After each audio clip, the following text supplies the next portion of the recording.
So, check this out, people. Those who follow me know that I live in the Philippines, right? I've been living here now for about a year. And so I'm going to tell you guys the pros and cons about living overseas in Southeast Asia, mainly the Philippines, right? Number one, I'm sure you can tell by my voice that I'm hoarse, right? I got a candy in my mouth so that I can try to soothe my throat. I could barely even talk, right? The reason why that is because unlike back home in the US, the air here in the Philippines is really, really bad. Doesn't matter where you go. You can go to a province away from the city. You can be in the city. It's pretty much the same thing. Some cities are more polluted than others, like Manila, where I am right now, for example. And if you're someone who suffers from allergies, if you suffer from asthma, if you don't suffer from any breathing issues, you're going to have them here in the Philippines. If you're coming from a country like the US where the air is clean, right? The problem here in Southeast Asia, Philippines, is that the majority of cars and motorcycles, they don't have catalytic converters, right? And because they don't have catalytic converters, everything that comes out of these exhaust pipes is nothing but dirty, filthy exhaust fumes, right? And the streets are covered in exhaust fumes.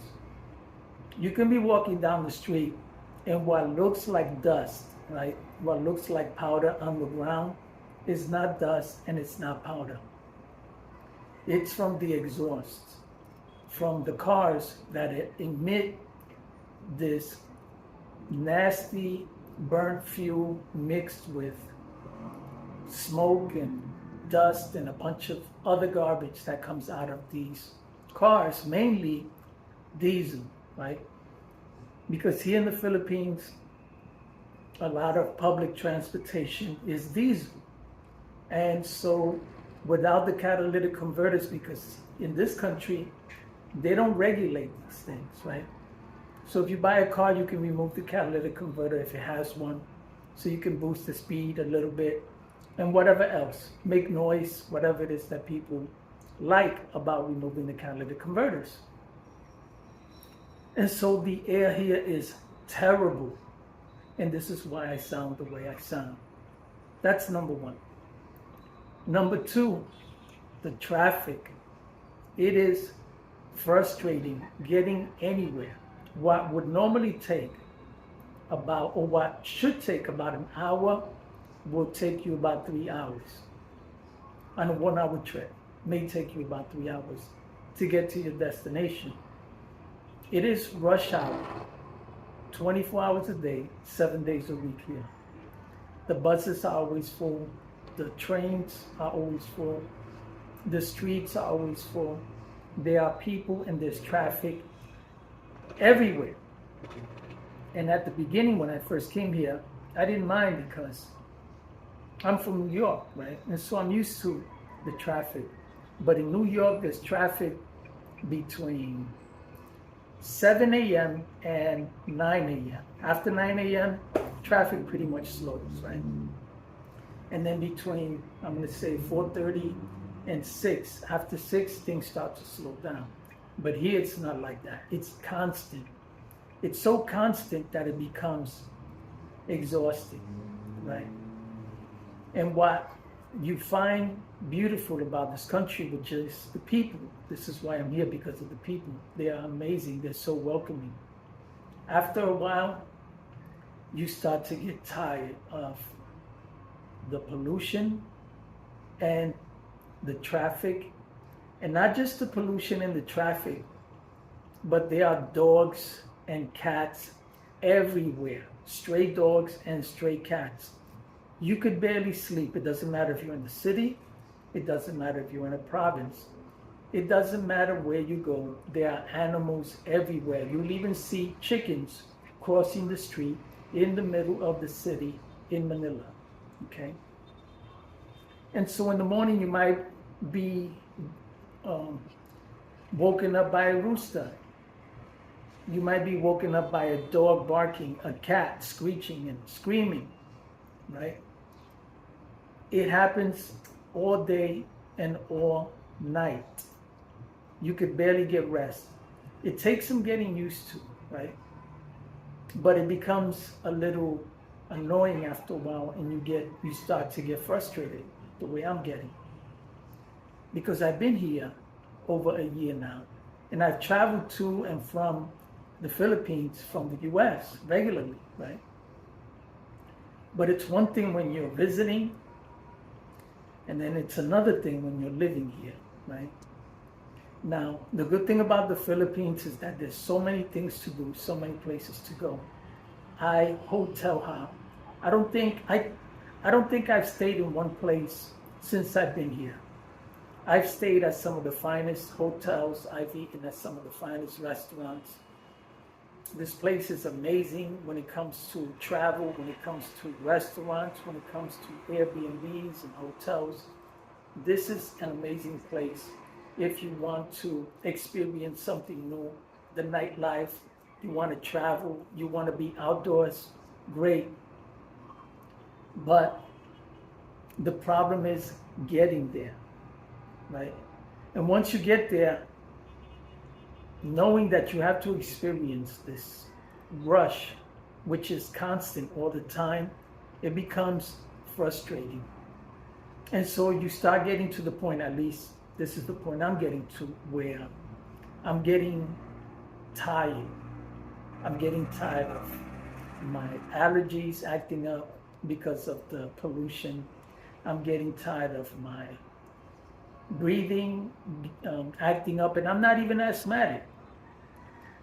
You get tired of the dogs barking, you get tired of the cats screeching, you get tired of the traffic. It is so exhausting, right? And aside from all of that, when you come here, right, if you come here for the first time, you're going to find it amazing. It's still amazing to me. Again, they have a beautiful nightlife here. The beaches are amazing. There's so many places to travel, just like the US that has 50 states.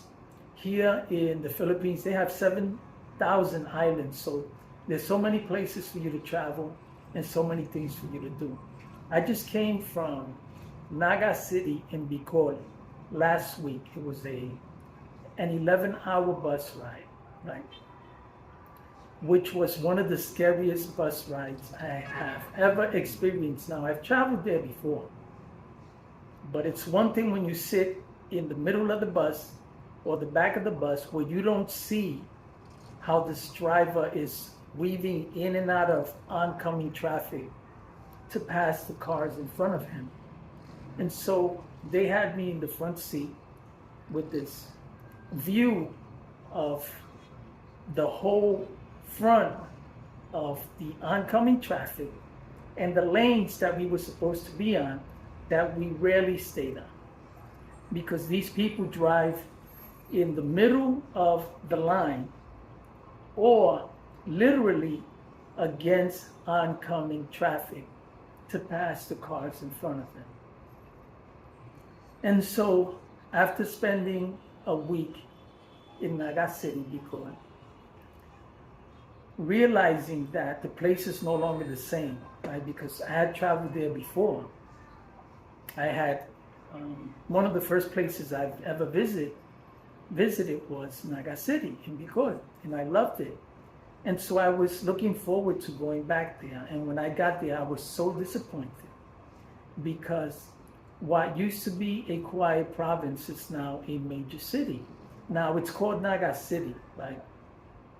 But even though it's called Naga City, there was nothing city about it as far as I was concerned. But now they build a new condo hotel right in the middle of the main street, Magsaysay. And they build a bunch of new modern restaurants, right? And so they also rerouted traffic so that it's hard for you to depend on public transportation.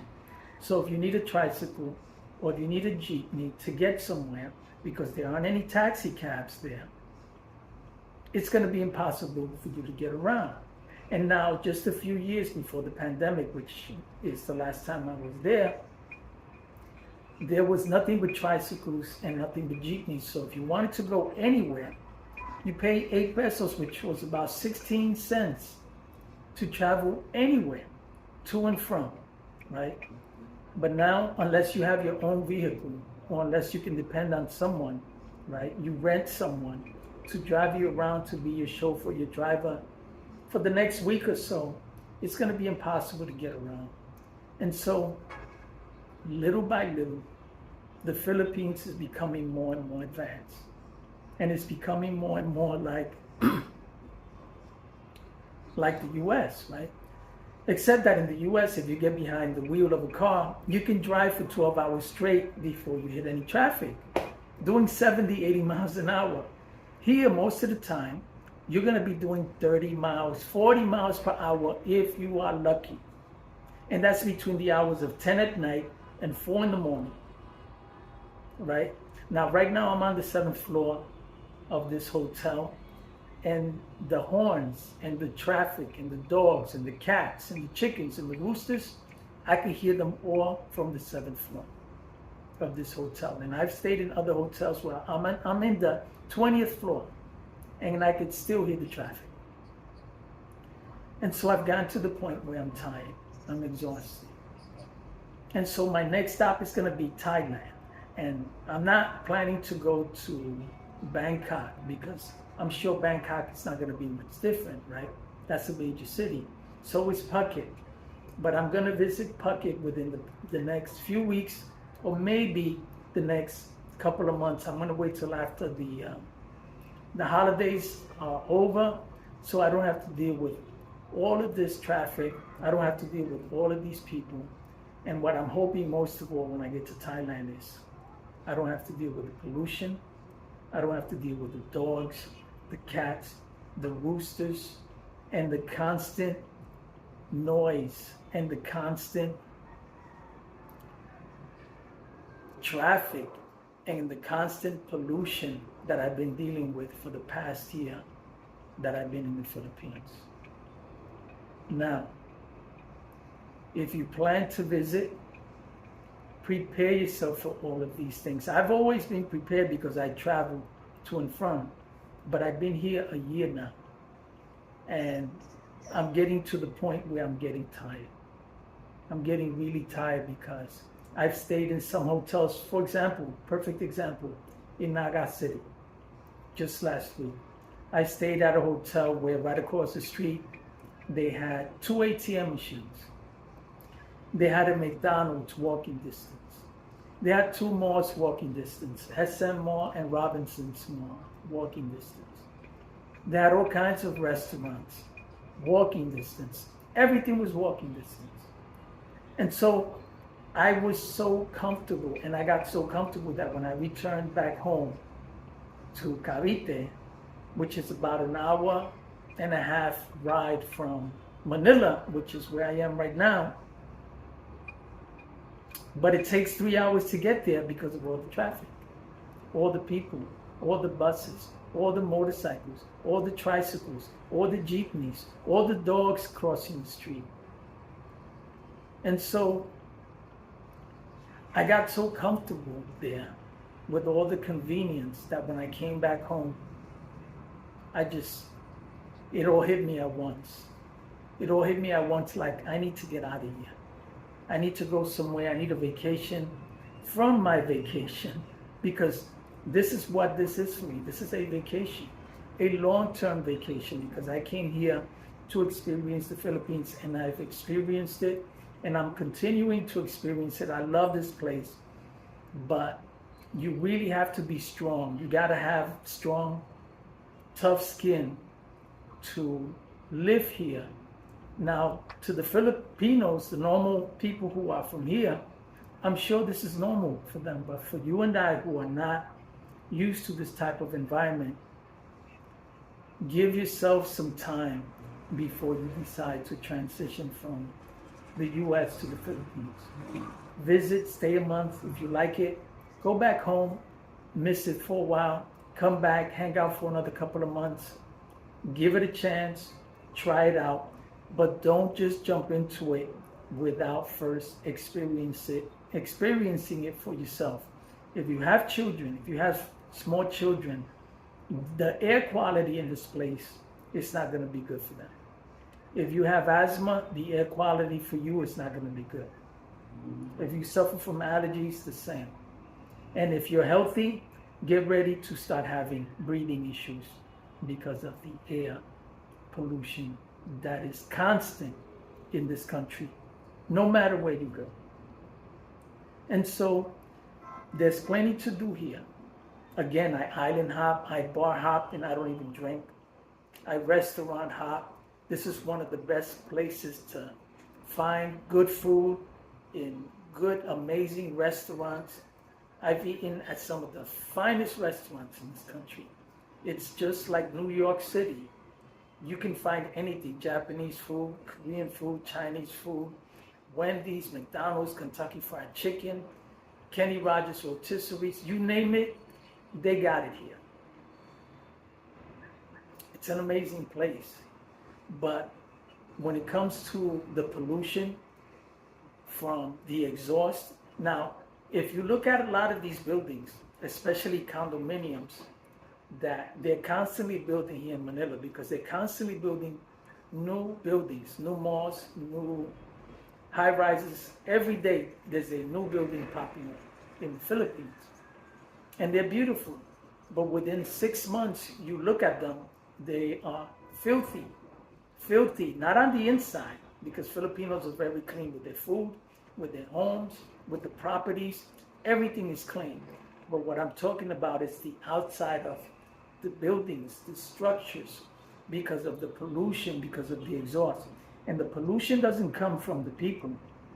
The pollution doesn't come from garbage. It doesn't come from companies manufacturing and that type of pollution. That's not where it comes from. It comes from the cars, the motorcycles, the tricycles, the jeepneys. Most of these new high-rises are covered in soot that is coming from cars. And the air here is unbreathable most of the time. And so these are things that you have to prepare yourself for. And so the next stop for me is going to be Thailand. And hopefully it won't be as bad. And if I enjoy being in Thailand, I enjoy the weather, I enjoy the people, I enjoy the prices, the American dollar, because the American dollar here in the Philippines today is worth 57 times the Filipino peso. And so I can do a lot here in the Philippines. And I hear that Thailand, in a lot of things and in a lot of ways, is even cheaper. So that's going to be my next stop. So people, consider everything I'm telling you before you decide to transition to the Philippines. Visit first, check it out, see if this is something you're willing to do. Before you leave home, make sure you secure everything. Don't leave anything, don't burn your bridges back home. Make sure that you take care of everything, that you leave in good terms with everything, that you pay your bills. So if there's an emergency, or something happens, or you can't take it here no more, you get to the point where you're like, I can't do this no more, I need to go back home, you didn't mess it up for yourself back home. Because before I transitioned and I left everything behind, I made sure I paid all my bills. My rent was fully paid. As a matter of fact, when I left, they owe me money. Okay? I didn't leave the US owing anybody anything, so that when I go back, if I decide to go back, I have something to go back to, and I have a fresh start. I don't have to backtrack and start paying back people, or I got evicted because I'm like, oh, I'm leaving to the Philippines and I'm gonna live there, so I'm not gonna pay my rent, I'm not gonna pay this person, I'm not gonna pay that person, they're never gonna see me again. Trust me, Don't burn your bridges. You always are going to have to tread backwards to go back, whether to get something, to you're going to miss your friends, you're going to miss your family, you're going to miss driving, which is what I miss the most. You're going to miss the quiet, you're going to miss the tranquility, you're going to miss the hot water, which is something I am so tired of not having in most places, is hot water. I'm tired of not having water most of the time, because that's another thing. Most of the time, there is no water here. And when there is, there's not enough water pressure. And I can go on and on and on and on and on about all the bad things that you will experience while you're here. And it takes some getting used to, okay? I can overlook all of these things because of how amazing the people are, how amazing the restaurants are, the food, the hotels, the bars, the beaches, the nightlife. There's so much to do, so I can overlook a lot of these things. But after a while, once you've done it all, you're going to start to get tired.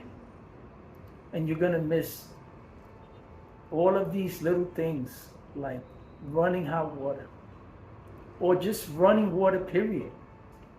You're going to miss the cold weather because it's hot 7 days a week, 24 hours a day. It doesn't matter the season, it's always hot. Even the Filipinos who were born and raised here sweat most of the time. They're still not used to the heat. And so these are things that I want to warn you people about. So if you ever decide to come to the Philippines, remember, it takes some getting used to if you plan to transition here. If you're an elderly person, if you're disabled, if you have difficulty walking, you will find it very hard to walk to the nearest grocery store here. Okay, the stairs are very steep. The sidewalks are about 12 inches high. Okay, the sidewalks. And most of the time, they don't have sidewalks. So most of the time, you're going to be walking on the road, on the street, with the motorcycles, the cars, the tricycles, and the jeepneys, and the dogs and the cats. You're going to find it very, very difficult to get around. Nothing here is accessible for those with disabilities. Nothing. You might see a plaque that says, this for disabled people, right? But you won't even be able to push your wheelchair up the ramp because nothing here is up to code for those things. They just put it there to say, hey, here we go. But you're not going to be able to access it. And so it's going to be really hard for you to get around. And so this is my rant about the bad things when it comes to the Philippines and the good things. Also, I got my teeth fixed here. I got braces. My teeth were very crooked. I would bite my face, my cheeks, my tongue. I couldn't sleep. I couldn't eat. I couldn't talk. Because every time I did, I'd bite my whole face, right? And back home in the U.S., it was going to cost me 15 grand to get my teeth straightened out. It only cost me 1,000 here. And that's for everything, including the cleaning, including the x-rays, including the retainer once they remove my braces. So there are a lot of pros and there are a lot of cons. Another thing, you're going to find it very hard to see a doctor here. If you need a specialist, it's going to be impossible for you to find one. And if you do, he may not be in his office 5 days a week. And if he is in his office, most likely it'll be 2 days out of the week, and most of the time, he will be late. Or they will cancel the appointment after you've gotten there, on a 3-hour trip from whatever province you came to visit him in the city. And these are not exaggerations. These are not exaggerations. It will be very difficult for many people to get by if you are disabled, elderly, if you're pregnant, or if you have issues walking, issues breathing. This is just not the place for you. And if it's something you think that you can handle with help, if you have someone, a caregiver, a woman, if you're a man who can tolerate having to take you around, having to wait on you, having to nurse you when you're sick, and spend the time with you, which most Filipinas will do because you have the American dollar. And as long as you're willing to take care of them, they will definitely take care of you. So that's another pro when it comes to the Philippines, is that the women here are amazing. So that's my rant about the Philippines. Consider all of these things and prepare yourself before you transition. Again, visiting here for the first time is going to be an experience that I recommend for anybody. I recommend it. The country is amazing. The people are amazing. Outside of these things that I mentioned, coming here and then going back home, you're going to get bored when you get back home because there's just so much going on in this country. So, thanks for listening, people. Thanks for watching. Please subscribe. I finally have reached almost 4,000 subscribers on my channel. I appreciate everybody watching. I appreciate everybody who likes my videos, and thanks.